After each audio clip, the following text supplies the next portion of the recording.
জীবনে প্রেমিক বা প্রেমিকা থাকার চেয়ে বরং একটা বন্ধু থাকুক, যার সাথে কথা বলা যাবে নিঃস্বার্থে, যার সাথে সম্পর্কটা হবে দুই দেহ এক আত্মা টাইপের। জীবনে এমন একটা বন্ধু থাকুক যার আজাইরা কথাগুলো শোনার জন্য, মন খারাপের দিনে প্রেমিক বা প্রেমিকার মতো করে মন ভালো না করে দিয়ে আরও মেজাজ খারাপ করে দেওয়ার জন্য একটা বন্ধু থাকুক। জীবনে এমন একটা বন্ধু থাকা দরকার, যাকে হুটহাট ফোন দিয়ে চেঁচিয়ে বা বলে মনের সব রাগ কষ্ট বের করে দেওয়া যাবে। সে তখন ভুল না বুঝে এক চিলতে হাসি হেসে বলবে, কিরে রাগ মিটেছে, চল বিকেলে হাঁটতে বেরোই।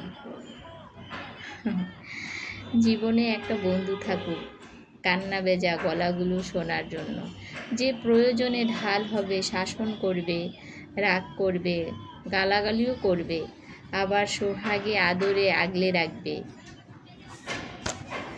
জীবনে একটা বন্ধু থাকুক যে হবে আমারই মতো, যার জন্য নিজেকে অন্তত মানিয়ে নিতে হবে না, যে বুঝবে আমার একাকিত্বের মানে, চোখের চাহনির হাসি কিংবা সকল না বলা কথা।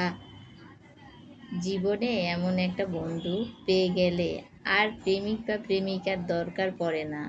তাই জীবনে খুব ভালো একটা বন্ধু দরকার, যে সব সময় ফোন করে বলবে, কিরে দোস্ত তুই ভালো আছিস?